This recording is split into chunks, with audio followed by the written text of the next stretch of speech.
You all for joining us today, and especially to our speakers. I'm Christopher Douglas, Program Director at Elected Officials to Protect America. If you aren't familiar with EOPA, we are a network of current and former elected officials who care deeply about protecting our planet. We're committed to solving the climate crisis, ensuring environmental justice, and protecting our lands and waters. EOPA is also the only national organization mobilizing veterans who are lawmakers on the environment. Today, we'll be discussing the Transportation and Climate Initiative and the effects it will have on our region. Over 120 elected officials from across Connecticut, Rhode Island, and Massachusetts have already signed our letter in support of the TCI moving forward. Some of them are here today on our well-credentialed panel, including Rhode Island State Senator Meghan Kallman, Connecticut State Senator Will Haskell, Connecticut State Representative Roland Lamar, Newton, Massachusetts Councilmember Emily Norton, and Norwalk, Connecticut Councilmember Dominique Johnson. We'll now take a few minutes to hear from each of our speakers and then take your questions. Please feel free to use the Q&A function at any time. You may also raise your hand if you'd like to unmute to ask your question. First up, Rhode Island Senator Meghan Kallman. Senator. Thank you very much. I'm honored to be here speaking this morning on behalf of fellow elected officials who understand the urgency of our climate crisis and who commit to doing the necessary work to achieve our environmental goals, which are the basis for human thriving and indeed human survival. I'm really proud that my state, which is Rhode Island, we are the ocean state, has signed on to the Transportation and Climate Initiative program. The program will cut greenhouse gas pollution from motor vehicles in the region by an estimated 26% from 2022 to 2032. And in doing so, it's going to generate a total of more than $3 billion over that 10 years for participating governments to invest in equitable and less polluting transportation options and to help energize economic recovery and a green economy. I can also proudly say that Rhode Island made a really serious commitment to climate this year. I believe it's the first in the nation by passing our bill called Act on Climate, which made achieving our carbon reduction goals mandatory. So it's a climate bill with teeth.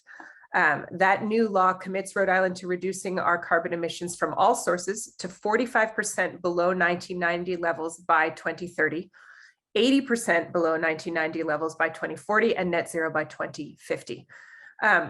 In my state, transportation is actually the largest source of carbon emissions. It produces about 36% of greenhouse gas emissions. We're a heavily urbanized state. So TCI actually provides a really valuable mechanism that will help us reach our emissions reduction goals. And it will contribute to the global and national efforts to do the same. It's a crucial part of an array of mechanisms that we need to use to avert the worst case scenarios of the climate crises. TCI disincentivizes pollution in a way that also generates funding for states. States, including my state, can use that to improve public transit, make communities more walkable and bike friendly, and to help enable drivers and small businesses to switch to more efficient vehicles. Creating a more available and more usable and accessible clean transportation alternatives, those are as much public health priorities and social justice issues as they are environmental issues. They're all connected, right?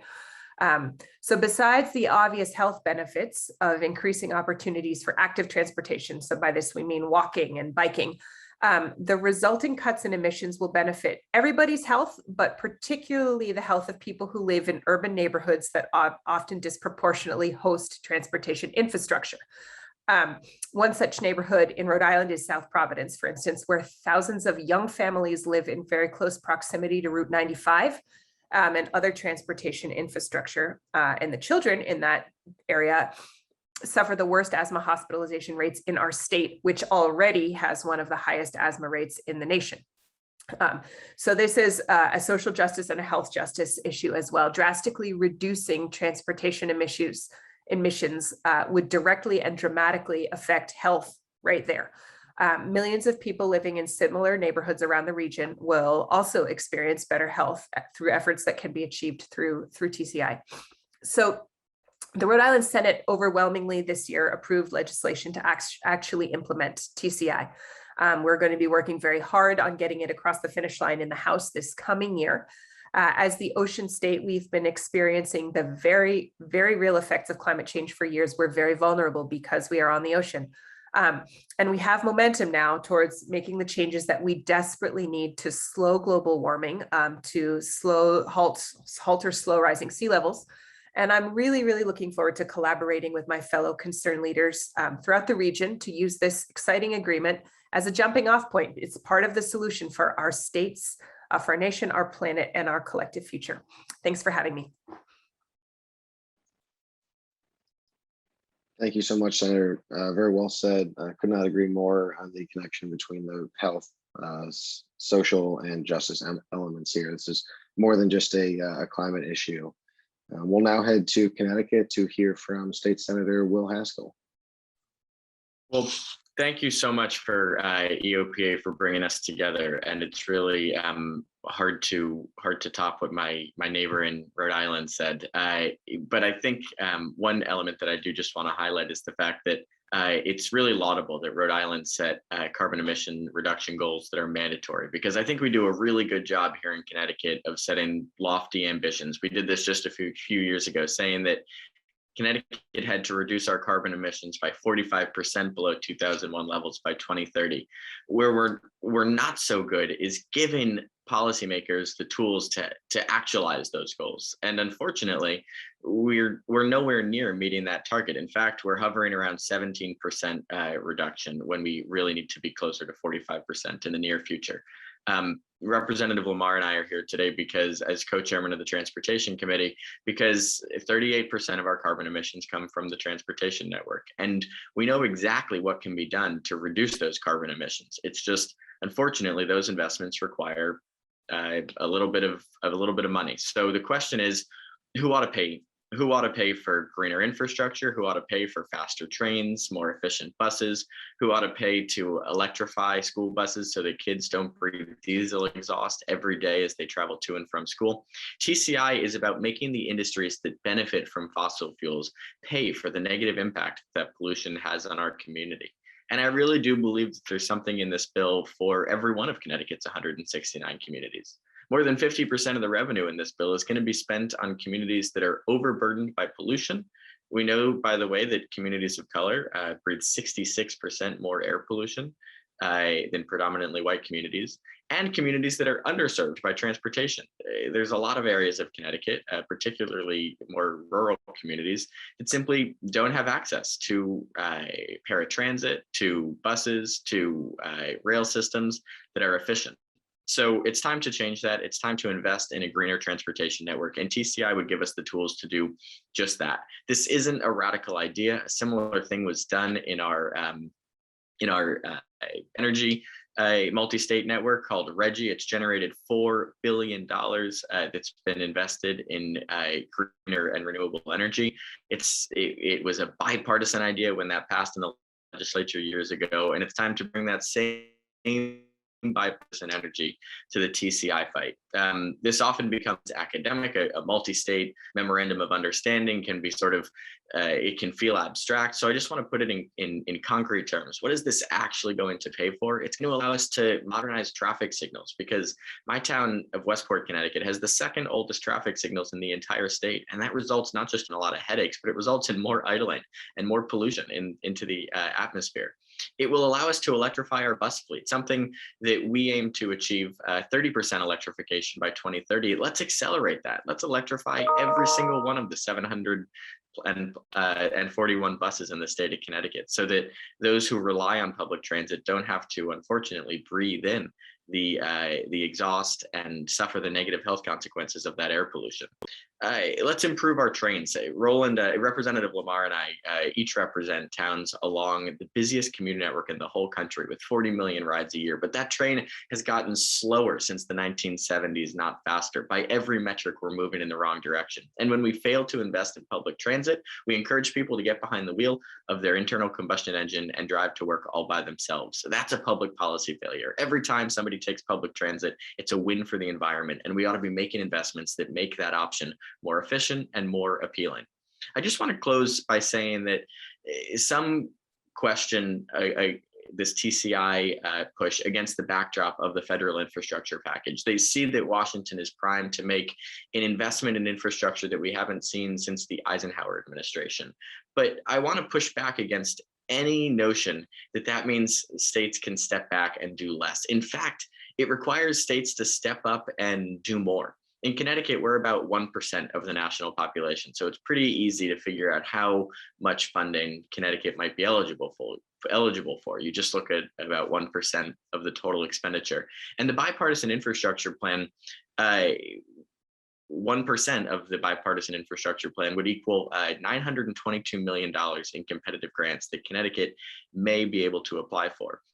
But in order to be a strong applicant for those competitive grants, we would need to present matching funds, usually between 20 or 50%. And that would mean Connecticut would be responsible for providing somewhere between 184 and $461 million. That's something we're not currently equipped to do. Our special transportation fund is headed towards insolvency. So what I'm saying here is that unless Connecticut steps up to the plate, joins our neighbors, and adopts TCI, we are going to see federal funding for really important initiatives like electric school buses, safe streets grants, low emission bus investments, commuter rail improvements. We are going to see those investments go to other states. Let's make sure instead that Connecticut and New England as a whole is a strong applicant for that federal funding. Let's make sure that we get our fair share of this federal infrastructure package. And in order to do so, let's make sure that we are equipped with the matching dollars necessary to apply for those grants. I serve as the youngest member of the Connecticut General Assembly. And my final thoughts here are just that we're facing sort of a generational reckoning, I believe. I think that my generation recognizes that climate change isn't some academic problem that we learn about in school, but is instead an existential crisis facing our community, something that has already impacted our lives and will continue to impact our lives unless we get serious about fixing this problem. So I'm so excited to be here today and excited to hear what my fellow elected officials have to say. Thank you, Senator. I could not agree more. Where we choose to invest our money and where those funds come from is absolutely a policy choice. It's about time that we invested in clean transit options. We're now going to stay in Connecticut and hear from State Representative Roland Lamar. Good morning, everyone, and thank you all for having me today. And thank you to both Senator Kallman and Senator Haskell for kicking us off. And I want to thank all of our media partners who have decided to take this issue seriously and put a lot of focus on this over the last 6 months to a year. In Connecticut, we've engaged in a pretty dynamic process. Our Department of Energy and Environmental Protection, working closely with the Department of Transportation, has partnered with all of the community advocates, environmental advocates, social equity, social justice advocates across the state of Connecticut to ensure that the focus of this remains on investments in communities that have been most disadvantaged by our current transportation network, have seen the most negative consequences of our over-reliance on the automobile, single occupancy vehicles, and the really horrific reactions that our populations, namely Bridgeport, Hartford, and New Haven, have experienced due to the generational level of racism and environmental injustice by where highways are located, where the bulk of these transit options that are meant to service the entire state, where the bulk of the negative consequences are centered. We've gone beyond the original construct of 35% of these net revenues being invested in our most disadvantaged, environmentally overburdened communities. And instead, we're saying in Connecticut, it needs to be more than 50%. We're saying that we need to make real consequential investments in the future of our state. Now, my senators mentioned that this isn't just an academic exercise. Frankly, the academics have been on this issue for almost a generation now, and we've failed to act in government. We've missed our opportunity to address this head on in a proactive way. We are now reacting. The benefit of reacting, though, is you can actually see what's working to make the consequential investments we need to make. We know in Connecticut, we have to invest in bus rapid transit and in additional train lines. We've done a little bit of that. We kicked off the Hartford rail line a few years ago. We've made investments in the bus rapid transit system called Connecticut Fast Track. but it's not nearly enough. If we're truly going to reduce our carbon emissions from the transportation sector by 50% in the next 9 years, and that's not enough, if we're going to do just the statutory minimum that we've established, we need to make dramatic changes, dramatic investments now. We have an opportunity with the federal infrastructure bill that's passing through, hopefully in the next few weeks to a month, but Connecticut won't be in a position to do our part if we don't have the requisite dollars necessary to make our match. And I know Dominique Johnson from Norwalk, Connecticut will likely talk to you about the challenges that she's looking at in her community. I know in New Haven, in Hartford, in Bridgeport, we're seeing dramatic growth. Our state as a whole, our region in New England isn't growing all that quickly, but our cities are. And the people who live here are choosing to move to these communities want different types of transportation options. The benefit of knowing that if we make the right choices, right now we can have a consequential impact on the public health and long-term environmental health of our communities, but it's actually the investments that our communities are clamoring for, irrespective of that reality. It's not just a public health option that we're investing in, it's a reasonable, attractive transportation options. People are clamoring for additional public transportation options. They want more bus routes. They want walkable and bikeable communities. They want better access to other communities. They don't want to own a car anymore. The people who are choosing to live in our states right now want these very investments. And this is the opportunity to actually make the people who are responsible for the negative consequences that we're seeing now pay for the options that we want moving forward. It's an incredible program designed with Reggie as the backdrop. We have an opportunity to do the right thing, to make the investments in our public health and to make the investments in the transportation options that our communities are clamoring for. We have this opportunity, it's right now. And I couldn't have been prouder than to work with so many of the environmental advocates, social equity advocates, environmental justice advocates that Connecticut has to get us to this point where we can bring a robust program before the Connecticut legislature and make the necessary investments. So thank you all for inviting us. And thank you for having this conversation and being willing to take a complex topic, complex subject, and make sure everyone across our region understands it. Thank you, Chris. Thank you, Representative. Really appreciate your passion for this issue. Could not be more inspired to hear what you have to say. Our next speaker in Newton, Massachusetts, Councilmember Emily Norton is also the Executive Director of the Charles River Watershed Association, and prior to that served as Massachusetts Director for the Sierra Club. Councilmember, take it away. Thank you so much, Chris, and EOPA and my fellow state and local leaders. It is such an honor to be here with you all. When you're a local elected official, we're really where the rubber meets the road. Your schools, your roads, your sidewalks, your parks, we make decisions that really affect people's day-to-day quality of life. But in Massachusetts, at least, we are really limited by our state legislature in a few key ways. First, we cannot easily raise more money. We are not allowed to levy more taxes. If I wanted to pass a local gas tax, for example, I'm not allowed to. I looked into it. And without money, it's hard to do anything big and bold. Second, the Commonwealth of Massachusetts holds onto a lot of authority for themselves. For example, we at the city level cannot even force gas utilities to fix their leaks under our roads.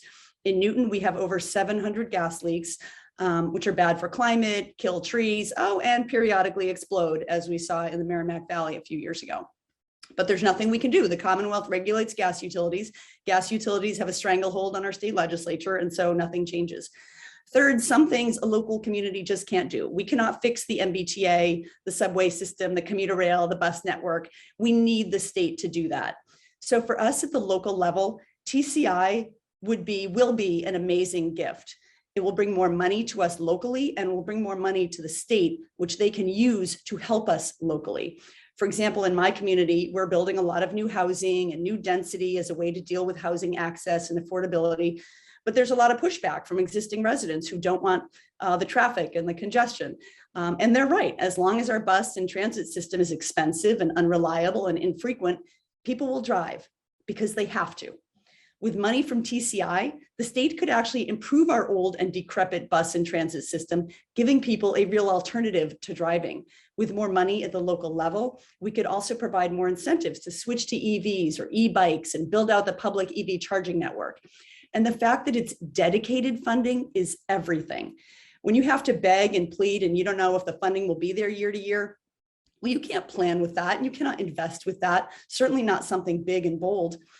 And I also think on a larger level, this can help people with their trust in government. Right now, there's this toxic feedback loop where government has limited money, so it too often provides limited services. It provides subpar services, so taxpayers don't want to give it more money. Politicians are afraid of asking voters to support more taxes, so then nothing changes. With dedicated funding, assuming it's spent wisely, and I know all of us in charge it would be, then people could see that, wow, government is actually delivering for me and doing it in a way that's equitable and fair. So that's why I support TCI. It's a way to get dedicated funding that can empower local communities and state governments to take actions that will help their residents and businesses transition off fossil fuels, which will not only help address climate change, but also improve air quality, improve water quality, improve our health, and restore our faith in the power of government to solve problems. But we need to get from here to there. We need to get TCI approved and implemented as soon as possible. Thank you. Thank you, Councilmember. I really appreciate to hear the local perspective and what it means to those involved on the front lines. I will now stick with that local perspective to hear from Norwalk, Connecticut, Councilmember Dominique Johnson.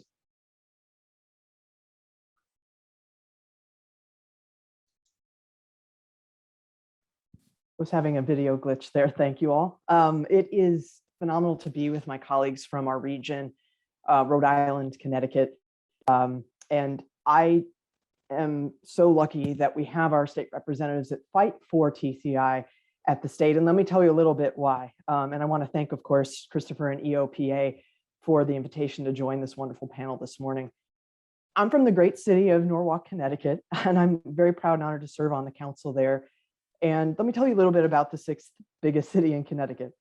We have a wonderful coastline here. We have perhaps the most coastline of any city or municipality in Connecticut because we have beautiful rivers that run through our city into the Sound. We have beaches on the Sound. We have communities that are right on the Sound. And we also have islands off of our coastline for recreation and for wildlife preservation. And one thing we are experiencing as a city is that we have problems, challenges, I should say, that are starting to mount, that our residents, and if you walk around our city, and I'd be happy anytime to do that with you, you can see how these challenges are becoming part of the daily life of every Norwalker. And what I mean by that is that people are trying to figure out, how am I going to protect my family from climate change? During these last two tropical storms, Elsa and then Ida, folks had flooding in their homes that they hadn't had in at least 40 years, some ever. And you talk to some of our older adults here in Norwalk, this is new to them. So we're really facing a new reality here in coastal Connecticut. We also in Norwalk have an incredible position here where we are on the New York Metro, the Metro line, where we have two Metro North train stations that are very heavily used. We have I-95 going through Norwalk. We have the Merritt Parkway going through Norwalk. And so for me, TCI means a way that we can finally start having conversations that I've been having with community members at the state level with my colleagues there about how much this pollution affects particularly our urban core, how we know that with the legacy of redlining and then zoning regulations, we have communities, particularly of color and those of low income, that have been dealing with asthma and related public health effects for generations. And perhaps now is the moment where we can finally address, as some of my colleagues have so well said, this intersection of public health, environmental justice, and a clean energy future.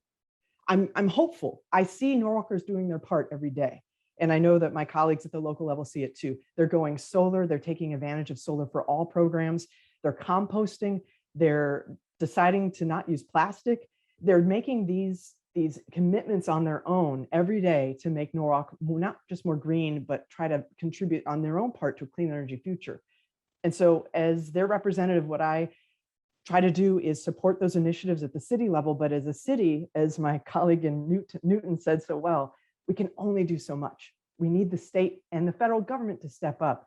And so I'm grateful again that we have that kind of representation, but we really need that money to come from the state level and the federal level. One thing I'm excited about is that the ARPA money we're seeing now and the money that we're going to have potentially from TCI is going to work so well with the federal Build Back Better agenda and funding to really bring the relief that our citizens need.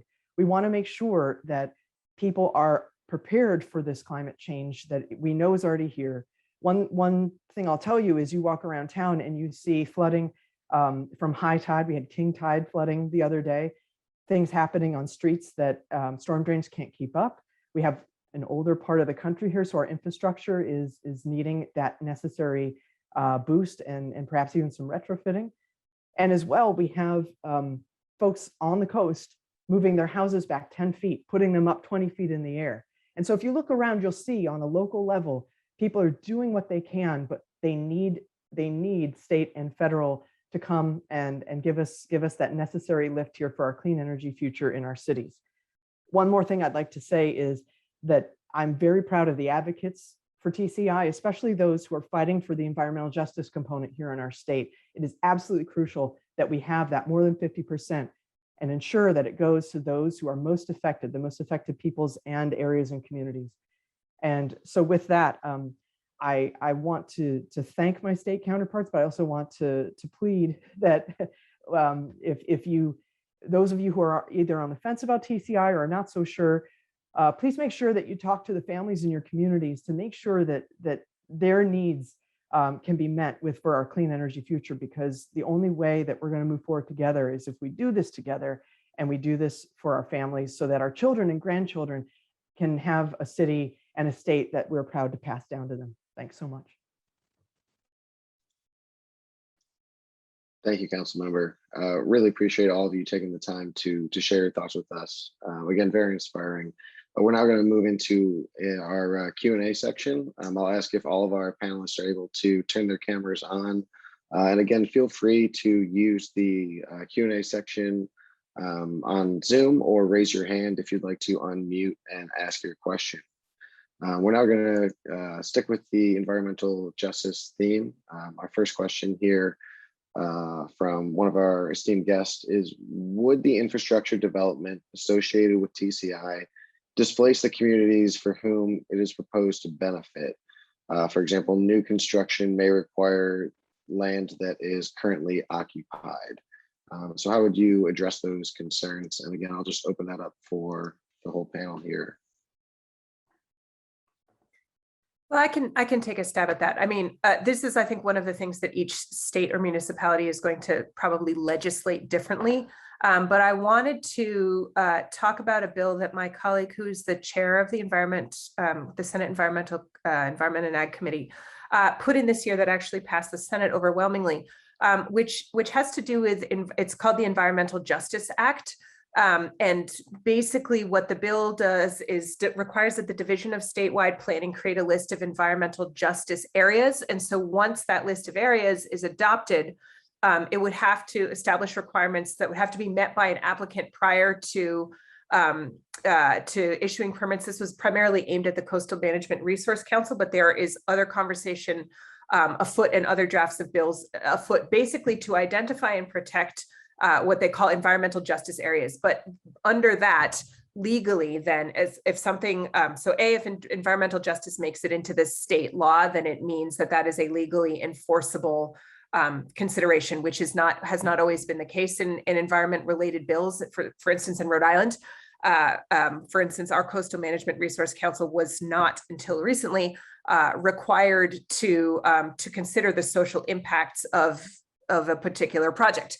So bills like this are designed to rectify that and designed to really enshrine social and environmental justice protections for communities, so that whatever infrastructure emerges is built on top of legal protections for vulnerable communities across the state. So that is an approach that Rhode Island is taking. I'll be curious to hear from my colleagues how other communities are handling this. Thank you, Senator Lamar, or I'm sorry, Representative Lamar.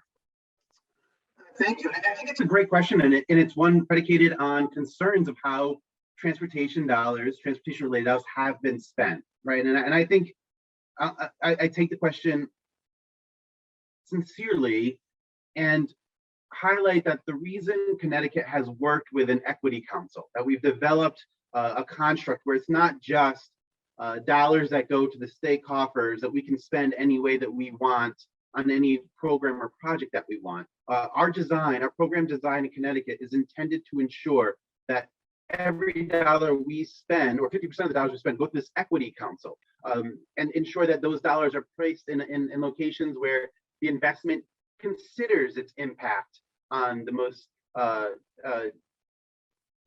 historically disinvested communities, the communities who've suffered the greatest impact of the public health consequences of our current investments. And why we're talking about this right now, I mean, TCI isn't going to generate hundreds of billions of dollars to allow us to reconstruct entire sections of our state. But what it will do is allow us to move our public transportation system to cleaner fuels. We're going to be moving towards electrified school buses rather than diesel-fired school buses. We're hoping to modernize our train fleets to ensure quicker travel times and ensure that the bus routes that we have, or bus rapid transit systems that we develop, get people where they're going faster, more efficiently. TCI does not envision constructing gigantic new communities, and the revenues that we raise don't envision sort of the construction outcomes that I think the questioner is anticipating. But I do think it's important to recognize we created, and it sounds like Rhode Island is as well, creating protections to ensure what's happened in the past can't happen again, that these dollars don't end up in some state coffers with little respect to how they're implemented at the local level. The protections that we're trying to put in place, and it sounds like from Senator Kallman that they're doing it in Rhode Island as well, but Connecticut's trying to ensure that we're making the right investments and that we have a broader number of people involved in how these dollars are spent, ensuring the most equitable outcomes are at the forefront of that consideration and investment.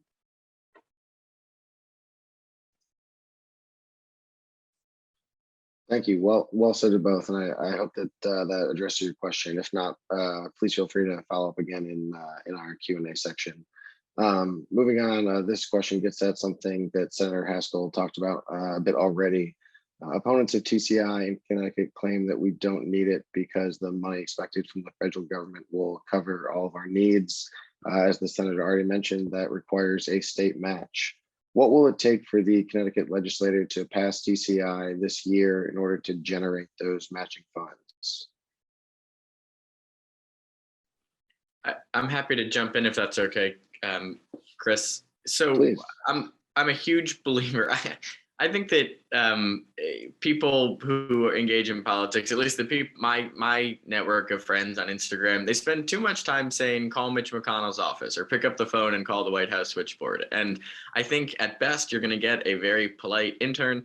At worst, you're just going to get a voicemail, and not enough people take the time to pick up the phone and to call their state representative or their state senator. But the districts that we represent, they really aren't very big. So if we get 5, 10, or 15 calls about an issue, if a dozen constituents pick up the phone and reach us on our cell phone, by the way, and tell us that they'd like us to focus on environmental justice, on transportation that improves trains and rails and buses, then all of a sudden I think we're going to start to see the tide turn in the legislature. So I already mentioned that Connecticut is eager to be a strong applicant for federal funding to make sure that these dollars don't go elsewhere. But time is very much of the essence. It's expected that the House will take up the bipartisan infrastructure package in the coming weeks.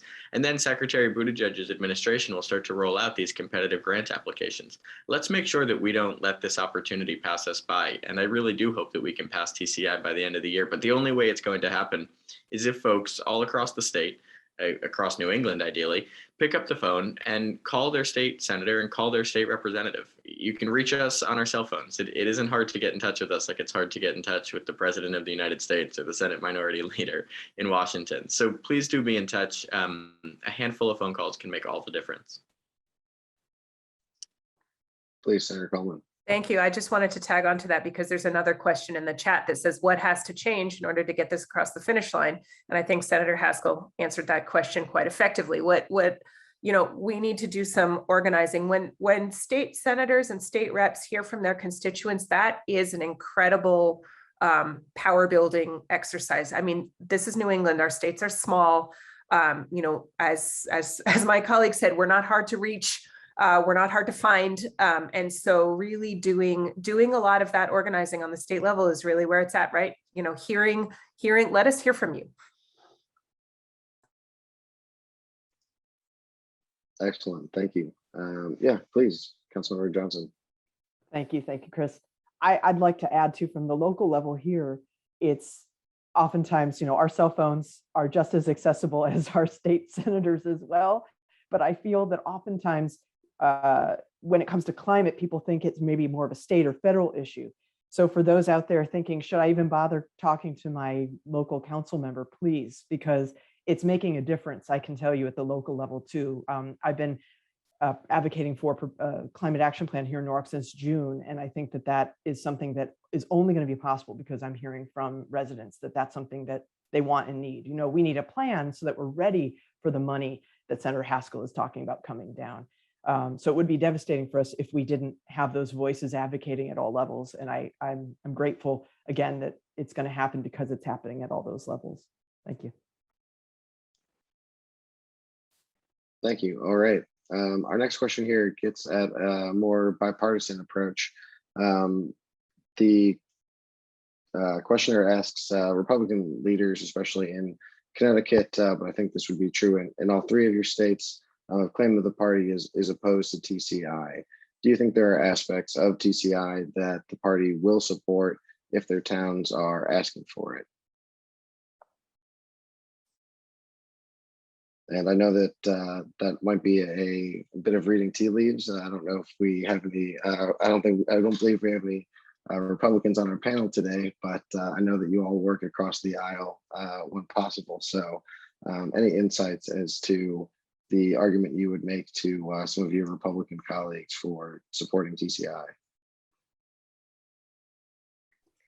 I'm going to defer to my colleagues on that. Rhode Island has Democratic majority, significant Democratic majority in both chambers. So,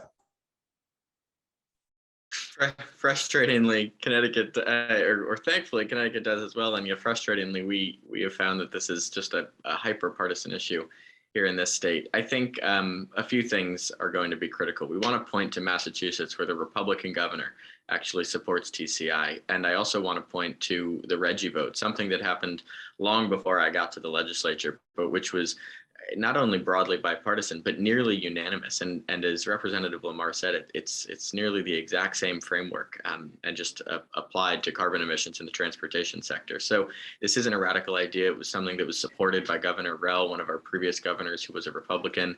And it's time for our Republican colleagues to either, I think, to the essence of this question, put forward their plan to fund transportation improvements and address the crisis of climate change, or get out of the way.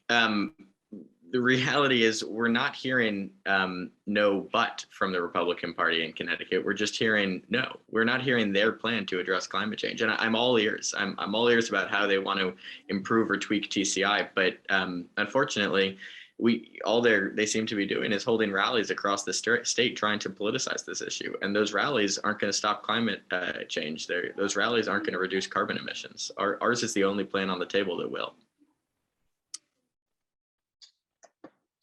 All right, absolutely. Sorry, Councilmember Johnson, please. Yeah. Thank you, Chris. Just want to add to at the local level. I'm knowing from talking to folks in Norwalk, they're not seeing the flooding of their homes as a partisan issue, and I think that maybe that it's indiscriminate, right? It's happening to everybody, unaffiliated, Republican, Democrat, and I'm also seeing that a lot of folks who are unaffiliated and Republican are starting to very much understand, even though maybe at a maybe more state or national level, it's not the narrative, that climate change is a direct result of emissions. So that gives me hope, at least at the local level, that if we can make it about these tangible improvements to our infrastructure that will benefit all, that may be a path forward, at least maybe at a more local neighbor to neighbor level.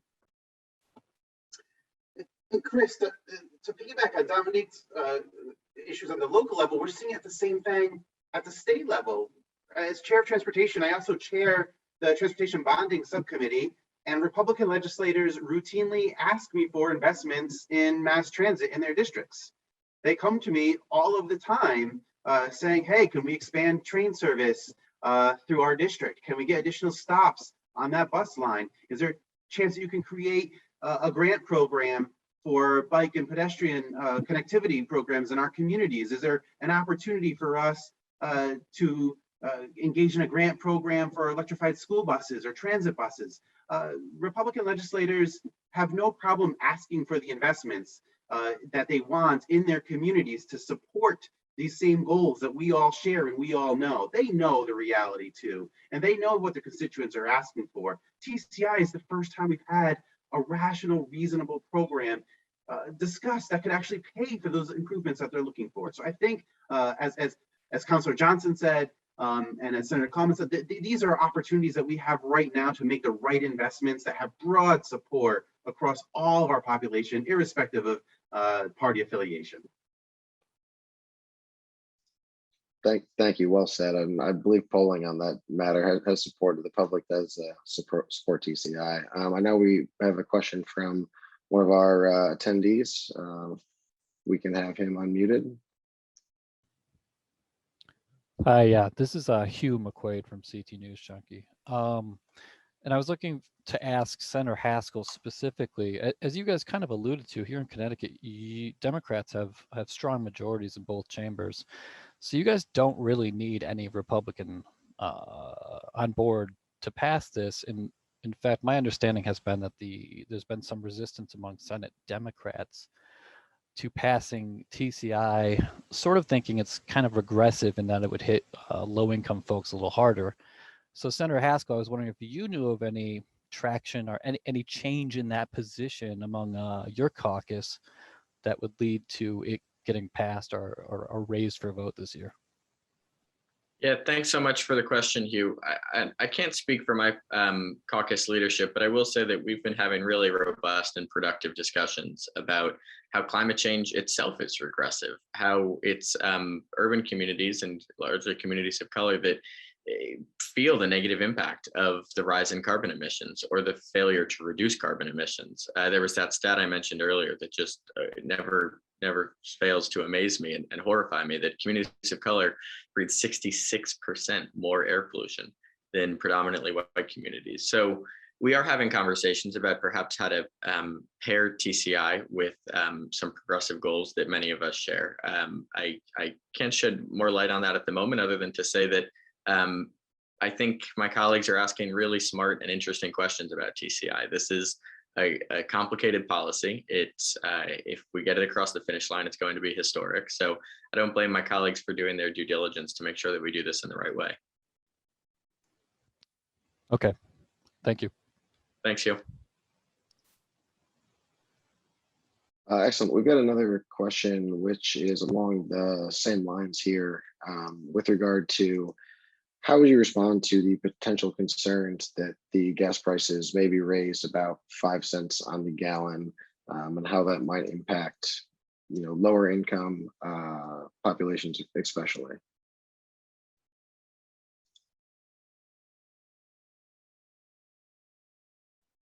I can start with that. So I would encourage people, and certainly the folks doing communications for TCI, to make sure people are aware of the volatility of gas prices over the last few years. They range much more than 5 cents on a regular basis. And then to really hammer home on the benefits, as Representative Lamar was pointing out, to really make explicit, this is what you're going to get. And a lot of these questions, there's this sort of skepticism, whether it's from Republicans. In Massachusetts, we are a heavily Democratic state as well. Obviously, we have a Republican governor, but he's more popular among Democrats than among Republicans. I think the issue is really that just mistrust that I spoke about in my early remarks about just taxes and how my money is spent, and I don't get good services, so I don't want to give you more money. We need to make really explicit for people, this is what you're going to get. Your trains are going to look like this, your buses are going to look like this. It's going to be air-conditioned buses where you always have a seat and Wi-Fi. Just, paint a beautiful, accurate picture of what you're going to get. Because like all of us, we're willing to pay for things when we're getting, whether it's a private product or a government service, we're willing to pay for it when we're feeling we're getting a good deal. Obviously with an equity lens to make sure that the folks who can pay the most are paying their fair share, and those who need more help are getting more benefits in their area. And there's ways that we can do that, but we have to be communicating with people. We need to be very transparent about what you're going to get, but we can't be afraid of that. Oh, it's a tax, it's a tax. Be honest with people. They're going to be excited about getting something for what they're paying for, I think. All right, thank you very much, Council Member. Our next question is for Senator Kallman. TCI passed the Senate, but failed to pass in the Rhode Island House last session. Will you or your colleagues be introducing it again into the legislature? And what do you think the chances are of passing in a new session? Of course, it will be introduced again. So my colleague, Senator DeMario, is the prime sponsor of TCI in the Senate. I'm a co-sponsor. There is a robust working group, and the Senate Environment and Ag Committee is really committed to this, as is the entire Senate chamber. So I foresee no problems moving it through the Senate. Again, I think, again, as I referenced earlier, this is a ground organizing game in Rhode Island. When you're specifically in Rhode Island, when your reps and senators hear from you, that is what makes bills move. We are a small community. There's fewer than 2 million people in the entire state. We have a huge amount to lose from climate change. We're already losing it. This is an incredibly popular climate is an incredibly popular issue. It's polling at the top of things that people are concerned about, and for very good reason. And so I never say never, but I don't foresee any problem having this fly through the Senate again. My hope is that working with our community partners, we have some incredible community partners in Rhode Island, including the Acadia Center, who've done a lot of organizing here, is that building up those collaborations, really helping, particularly the House where it stalled last year, get that across the finish line is going to be important. Excellent, thank you. I see we've got time for about one more question here. Before I forget, Rob, also to respond to your question, we have a statement from Rep. Kortravand and Senator DeMario that is in our press release, which will be sent out immediately after this event, if that hasn't went out already, which recaps what Senator Kallman just said pretty much. All right, our final question gets back to the environmental justice issue. A critical concern of environmental justice groups is the TCI framework. Carbon trading does not necessarily guarantee emissions reductions in the communities with the most pollution. How will TCI be used to make sure that this goal comes to pass?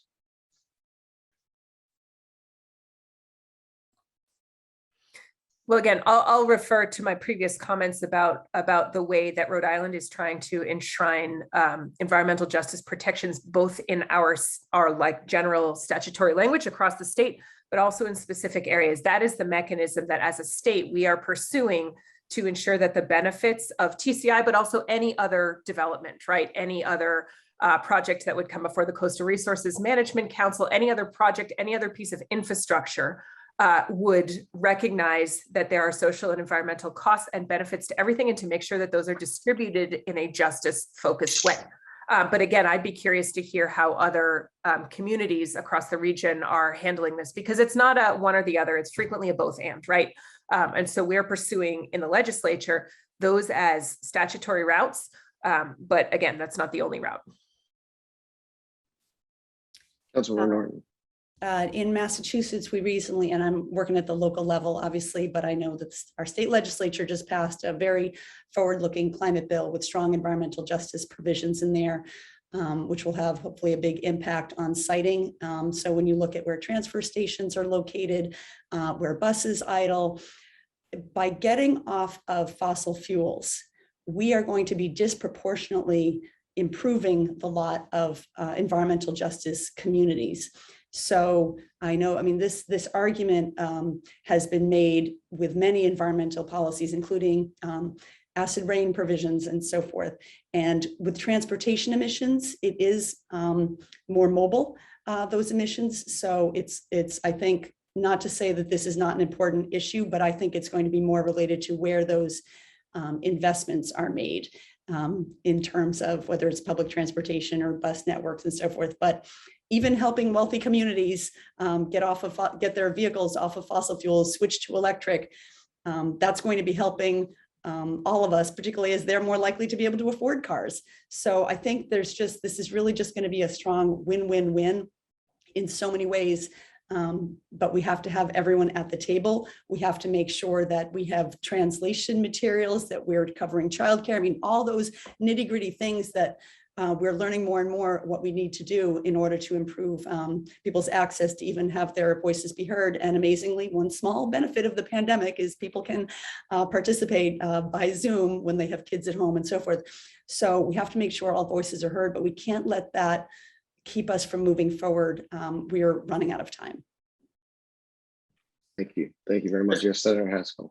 I just want to jump in. I think that Councillor Norton brought up such an important point, which is who actually owns cars in New England or in the state of Connecticut. In Hartford, 35% of households don't own cars. In New Haven, it's just shy of 30%. In Bridgeport, our largest city, it's 21%. So this gets back to Hugh's question about the fact that TCI is, in my view, inherently progressive because it's going to be, the revenue raised is going to be spent in a progressive way. It's going to be raised from the companies and the industries that benefit from fossil fuels, and it's going to be spent on public transit that, by and large, folks who don't own cars, who are on the lower side of the income scale, really rely on and benefit from. So I really think that TCI is all about helping those communities that are overburdened by pollution and investing in the transit that works for them. Thank you, Senator Haskell. I think that sums it up very well. I know we're coming to the end of our hour, so I just want to provide any of our panelists if there's anything else they would like to say on the TCI or any other climate-related matter before we end. All right, excellent. So again, thank you again, especially to our panelists, our speakers, media. If you didn't get your question answered, I apologize. Please follow up with our communications director, Ramona DeHue. As we heard today, the transportation sector remains the highest source of emissions, producing about 40% of greenhouse gases across the region.